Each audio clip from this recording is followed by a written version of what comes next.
Welcome to Eco Talks with Nas. Today we are going to discuss and learn the other part of the first chapter, that is scope of macroeconomics. हमने 12th level पे सबसे पहला chapter हमने शुरू कर चुका है, that is introduction to micro and macroeconomics.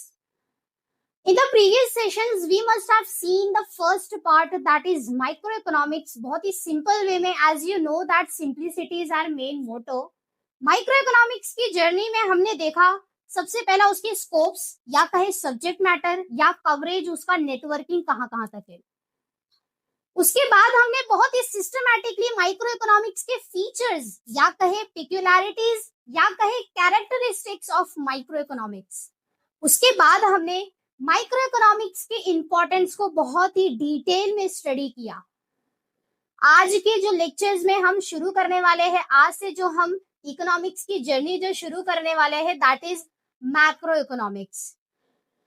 हमने माइक्रो इकोनॉमिक्स में इंडिविजुअल यूनिट की स्टडी की, individual firms, individual industry, individual house hold income, money, wages, ये सारी चीजें हमने बहुत ही छोटे लेवल पे स्टडी की है। लेकिन मैक्रो इकोनॉमिक्स में हम इंडिविजुअल यूनिट्स की स्टडी नहीं करेंगे, यहाँ पर aggregate as a whole economy, entire economy, यानी एक लार्ज पैमाने पे, एक बड़े पैमाने पे हम मैक्रो इकोनॉमिक्स की स्टडी करने वाले हैं।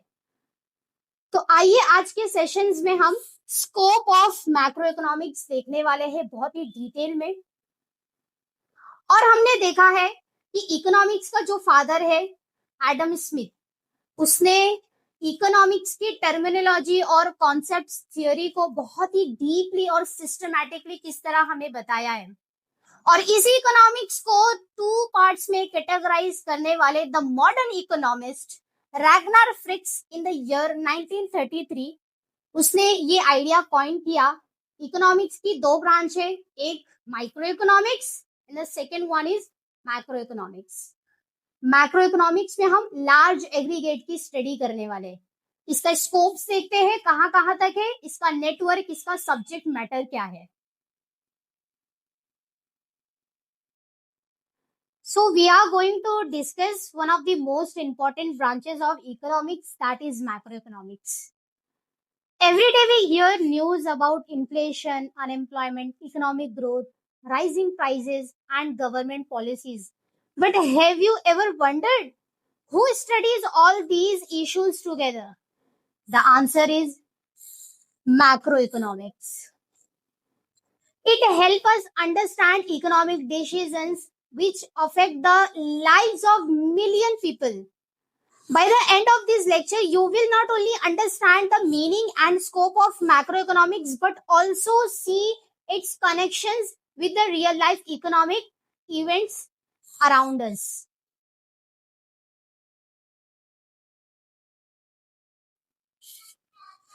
तो आइए हम scope of macro economics study करने से पहले सबसे पहला उसकी मीनिंग और डेफिनेशन की तरफ चलते हैं। तो बहुत ही सिंपल और उसका डेफिनेशन मीनिंग है, जैसे अकॉर्डिंग टू कार्ल शैपिरो। कार्ल शैपिरो ने क्या बताया हमें? कार्ल शैपिरो बहुत ही सिंपल मीनिंग है जो आप इजीली अपने एग्जाम में लिख सकते हैं, क्योंकि हम इकोनॉमिक्स की study exam point of view से और उसको बहुत ही रियल लाइफ से कनेक्ट करके पढ़ रहे हैं। तो बेसिकली मैक्रो इकोनॉमिक्स के स्कोप लिखने से पहले सबसे पहले आपको इंट्रो लिखना है, फिर इंट्रो लिखने के बाद आप एक कोई भी मीनिंग और डेफिनेशन ऐड ऑन कर सकते हैं। तो बेसिकली कार्ल शैपिरो ने क्या बताया कि macro economics deal with the functioning of the economy as a whole.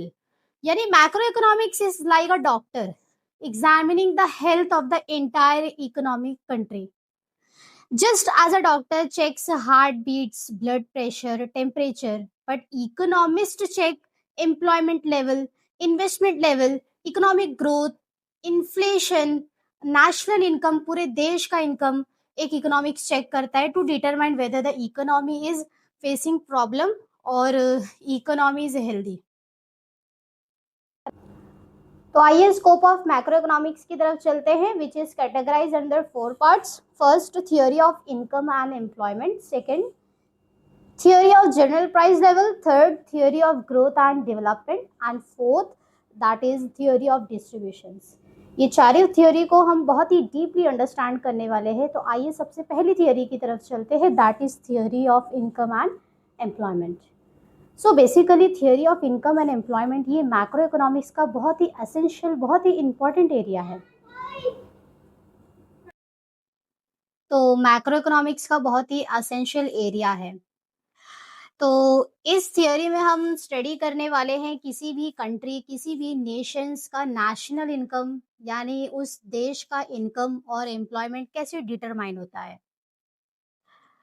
जैसे इकोनॉमी में प्रोडक्शंस इंक्रीज होता है तो फिर एक इंडस्ट्री और एक बिजनेसमैन को ज्यादा वर्कर्स की जरूरत पड़ती है। प्रोडक्शन इंक्रीज होगा तो एम्प्लॉयमेंट भी जनरेट होगा और साथ ही साथ जो है उसकी इनकम भी इंक्रीज होती है। On the other hand vice versa अगर देखा जाए तो इकोनॉमी में अगर प्रोडक्शन जैसे ही कम होता है, जैसे ही इकोनॉमी में प्रोडक्शन कम हुआ तो फिर अनएम्प्लॉयमेंट जो है वो बढ़ जाता है और लोगों की इनकम भी वो गिर जाती है। तो ये थियोरी में हम यही स्टडी करते हैं कि किस तरह पूरे देश की इनकम और एम्प्लॉयमेंट लेवल को किस तरह हम डिटरमाइन कर रहे हैं और इसको किस तरह कंट्रोल किया जा सके। तो आइए, जो theory of income and employment है ये भी दो पार्ट्स में कैटेगराइज किया गया। सबसे पहला है थियोरी ऑफ कंजप्शन, सेकंड जो है थियोरी ऑफ इन्वेस्टमेंट। तो वन बाय वन हम ये सारी चीजें बहुत ही simple, as you know that simplicity is our main motto. तो सबसे पहला थियोरी ऑफ कंजप्शन की तरफ चलते हैं। तो कंजप्शन फंक्शंस हमें यही बताता है कि लोग कितना हिस्सा स्पेंड करते हैं अपने इनकम से और कितना सेविंग्स करते हैं। जब लोगों की इनकम ज्यादा होती है तो कंजप्शन भी ज्यादा होती है और लोग जो है स्पेंड भी करते हैं लेकिन कुछ हिस्सा सेविंग्स करते हैं।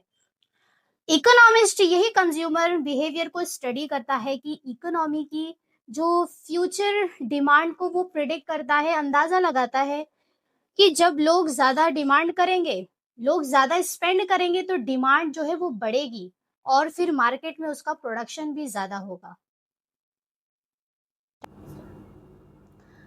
तो आइए थियोरी ऑफ इन्वेस्टमेंट फंक्शंस की तरफ चलते हैं। सो बेसिकली इन्वेस्टमेंट फंक्शंस जो है वो बिजनेसेस का इन्वेस्टमेंट डिसीजंस को यही एक्सप्लेन करता है कि जब बिजनेसमैन को लगता है कि फ्यूचर में प्रॉफिट्स बढ़ेंगे तो वो नए फैक्ट्रीज, मशीन्स और प्रोजेक्ट्स में अपना इन्वेस्टमेंट ज़्यादा करेंगे।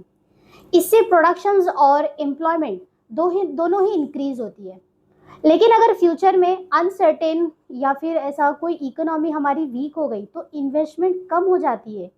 इसीलिए इन्वेस्टमेंट इकोनॉमी की ग्रोथ और एम्प्लॉयमेंट डायरेक्टली अफेक्ट करता है। तो थियोरी ऑफ बिजनेस साइकिल की तरफ चलते हैं। So basically business cycle economy के अप्स एंड डाउन को, यानी जो फ्लक्चुएशन होता है, इसी को ही रिप्रेजेंट करता है। तो इकोनॉमी हमेशा एक ही स्पीड में ग्रोथ नहीं करती है। ऑब्वियसली कभी रैपिड ग्रोथ होती है जिसे हम बूम कहते हैं और कभी स्लो डाउन या उसे रिसेशन कहते हैं, रिसेशन। तो ये फेजेस के बीच में जो है रिकवरी भी होता है। तो मैक्रो इकोनॉमिक्स इन फ्लक्चुएशंस के रीजंस को ही एक्सप्लेन करता है, सजेस्ट करता है कि गवर्नमेंट और एक सेंट्रल बैंक आरबीआई ये इकोनॉमी को स्टेबल कैसे रख सकती है। और फिर जैसे आप रियल लाइफ एग्जांपल ले सकते हैं, कोविड-19 के टाइम पे किस तरह हमारी इकोनॉमी जो है वो फ्लक्चुएट हो रही थी, स्लो अप एंड डाउन हो रही थी, कभी रिकवरी, बिजनेस साइकिल का ये सबसे बेस्ट एग्जांपल है अगर आप देखेंगे तो। तो आइए theory of general price level की तरफ चलते हैं। तो ये थियोरी इकोनॉमी में ओवरऑल प्राइजेस के प्रोडक्शंस को, सॉरी प्राइजेस के डिटर्मिनेशंस को ही एक्सप्लेन करती है। क्योंकि मैक्रो इकोनॉमिक्स सिर्फ एक प्रोडक्शन, एक प्राइस को ही सिर्फ वो नहीं दिखाती है, एक प्रोडक्ट्स की प्राइस को ही नहीं दिखाती है, बल्कि पूरी इकोनॉमी का जो जनरल प्राइस लेवल है उसको वो डीपली अंडरस्टैंड करती है, स्टडी करती है। जब गुड्स और सर्विसेज की प्राइस जो है वो कंटिन्यूअसली बढ़ती है तो उसे इन्फ्लेशन कहते हैं। और इन्फ्लेशन जो है लोगों की परचेजिंग पावर वो कम कर देती है, क्योंकि लोग जो है मतलब गुड्स, क्योंकि जो सेम अमाउंट ऑफ मनी से लोग जो है वो कम गुड्स खरीद सके, सर्विसेज कम ले सके। इसी तरह प्राइसेस जब लगातार जो गिरने लगती है उसे डिफ्लेशंस कहते हैं। देखो प्राइस का बढ़ना ये इन्फ्लेशन नहीं होता है, कंटिन्यूअसली बढ़ना दैट इज इन्फ्लेशन, और कंटिन्यूअसली जब लगातार वो गिर रही है सो बेसिकली दैट इज डिफ्लेशंस, इसी डिफ्लेशंस कहा जाता है। और मैक्रो इकोनॉमिक्स इन्फ्लेशंस और डिफ्लेशंस दोनों के कॉज और इफेक्ट्स को स्टडी करती है। तो आइए theory of growth and development की तरफ चलते हैं। Economic growth and development macro economics का एक बहुत ही एसेंशियल एरिया ये भी है, क्योंकि इकोनॉमिक ग्रोथ का जो मतलब होता है कि कंट्री के प्रोडक्शंस और नेशनल इनकम में उसका इंक्रीज होना। जैसे जब जीडीपी ग्रॉस डोमेस्टिक प्रोडक्ट और आउटपुट बढ़ते हैं तो इकोनॉमी ग्रोथ करती है, लेकिन सिर्फ ग्रोथ ही इनफ नहीं है। इकोनॉमिक डेवलपमेंट में एजुकेशन हो जाते हैं, हेल्थ केयर होता है, इंफ्रास्ट्रक्चर होता है, लोगों की लिविंग स्टैंडर्ड किस तरह इंप्रूव होती है, ये सारी चीजें उसमें इंक्लूड होती है। इस थियोरी के थ्रू हम समझते हैं कि कंट्रीज, कौन सी कंट्रीज डेवलप क्यों है और कुछ डेवलपिंग है और कुछ अंडर डेवलप क्यों है। आइए हम लास्ट थियोरी की तरफ चलते हैं, that is theory of distributions. तो मैक्रो थियोरी ऑफ डिस्ट्रीब्यूशंस हमें यही बताता है कि नेशनल इनकम के जो डिफरेंट जैसे प्रोडक्शंस के बीच कैसे डिस्ट्रीब्यूट होता है। नेशनल इनकम जो है वो लोगों के वो प्रोडक्शंस के बीच कैसे डिस्ट्रीब्यूट होता है। जैसे लैंड को रेंट मिलता है, लेबर को वेज मिलता है, कैपिटल को इंटरेस्ट मिलता है, एंटरप्रेन्योर एक बिजनेसमैन को प्रॉफिट्स मिलता है। तो मैक्रो इकोनॉमिक्स ये स्टडी करती है कि income distribution, basically income distribution economy को कैसे अफेक्ट करता है, और सोसाइटी में जो है वो इकोनॉमिक इक्वली या इनइक्वालिटी को किस हद तक ये सारी चीजें जो है मतलब आज प्रेजेंट है, और फेयर डिस्ट्रीब्यूशन जो है इकोनॉमी की क्वालिटी और सोशल वेलफेयर के। तो यही फेयर डिस्ट्रीब्यूशन इकोनॉमिक जो है स्टेबिलिटी और सोशल वेलफेयर के लिए मतलब बहुत ही इंपॉर्टेंट माना जाता है। तो if macro economics is the study of the economy, then its scope, जो मैक्रो इकोनॉमिक्स का स्कोप जो है that is the map that shows us every important areas of the economy. So basically आज हमने स्कोप ऑफ मैक्रो इकोनॉमिक्स बहुत ही deeply पढ़े।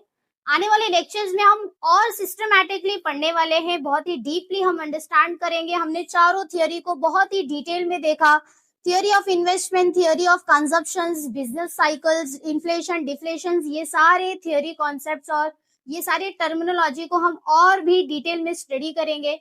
तो today we understood the meaning, definitions, हमने कार्ल शैपिरो का मीनिंग देखा, डेफिनेशंस देखे, हमने स्कोप ऑफ मैक्रो इकोनॉमिक्स का इंट्रोडक्शंस देखा।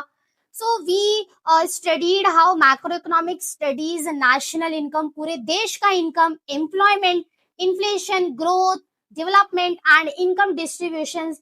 In our next lecture, we will move further and explore more concepts that help us understand how modern economies operates and how government make decisions, economic decisions.